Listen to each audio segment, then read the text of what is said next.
What's up, everyone? On today's episode of My Favorite Things to Eat, we're making barbecue brisket sandwich.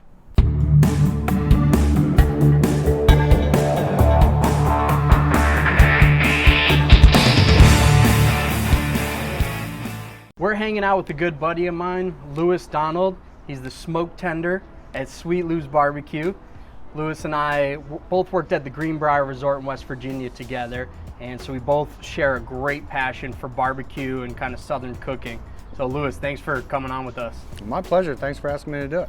I'm going to tell you how we do it at Sweet Lews. You know, awesome. I'm not fancy. I don't get into all the 1/4-inch trim all the way around. I like a little bit more fat on it because I think fat is flavor, but there are 2 keys of fat, as you know, that don't render and don't taste as well, right? Absolutely. Definitely don't eat well.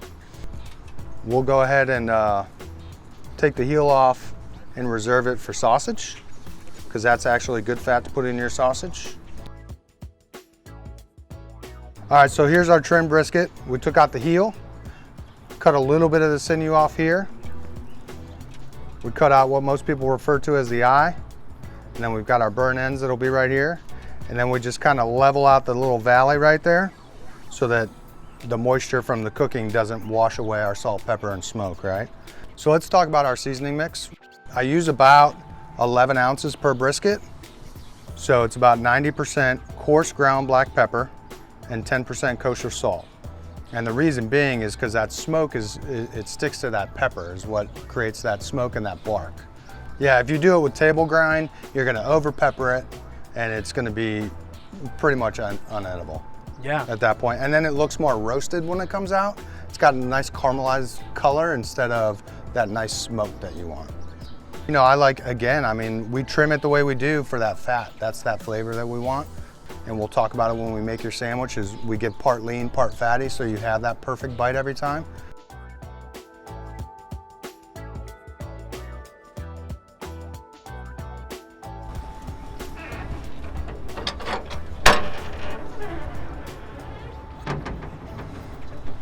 Man, those look incredible. So we're gonna go fat side towards the box.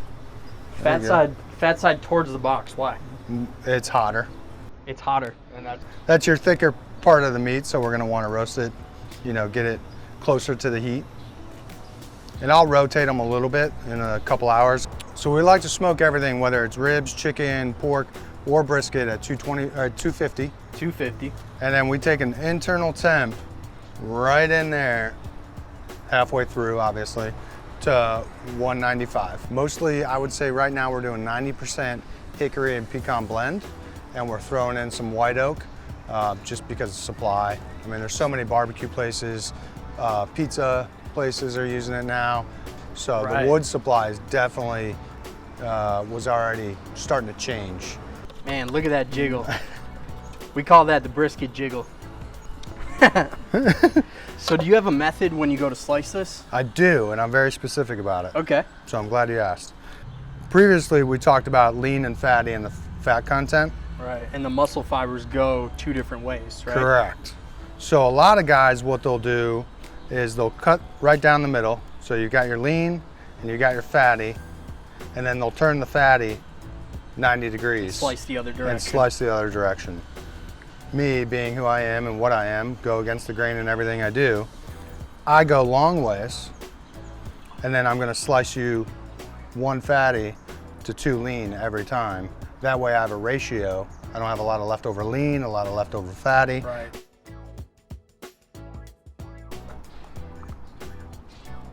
So your mustard sauce is probably my favorite brisket sauce I've ever had. What's your thought behind it? I mean, are you following like any of the regional rules, or you're just trying to make something that's just super delicious? So I took that from 2 schools of thought. First thought was kind of the whole idea of, you know, what goes with what, right? So we do a vinegar-based sauce with pork because we're in North Carolina. Absolutely. We do the white sauce with chicken because why wouldn't you? We do a red sauce with ribs because that's what everybody kind of expects. And then the mustard is for the beef because that's more of an accoutrement to beef than a red sauce or definitely a white sauce or vinegar, right? We took our vinegar sauce as a mother sauce. So every sauce, the white sauce, the red sauce, the mustard sauce, all have a base of our vinegar sauce. Awesome. So we start with that, and then we add mustard or ketchup or mayo, a little bit of rub, and that's it. And mix and match how you need it. So that way it's super easy, it's consistent every time. Totally, 100%. At the end of the day, it's just so damn good. It's just simple. You know, we're not trying to recreate anything. We're just trying to feed a bunch of people simple, good, consistent food. Absolutely. We've talked in the past, and you do a lot of this. It's all about community. The price point is where it needs to be. It's accessible to everybody, and it's just delicious. I mean, your focus is on making great tasting food, and you would think that's everybody's MO, is just making great tasting food, but I think that gets skewed a lot of times. Barbecue in our neighborhood and our community is important. I think what we've done at Sweet Lews over the last year and a half plus, we've been able to help build that community, create a safe place for a lot of our neighbors, Yeah. jobs, and just you know, a good place that they can come in, and even if they just come and get a glass of water and just chat, Right. who cares? You know, Sweet Lews. Sweet Lews. So there you have it. Barbecue brisket sandwich is my favorite thing to eat.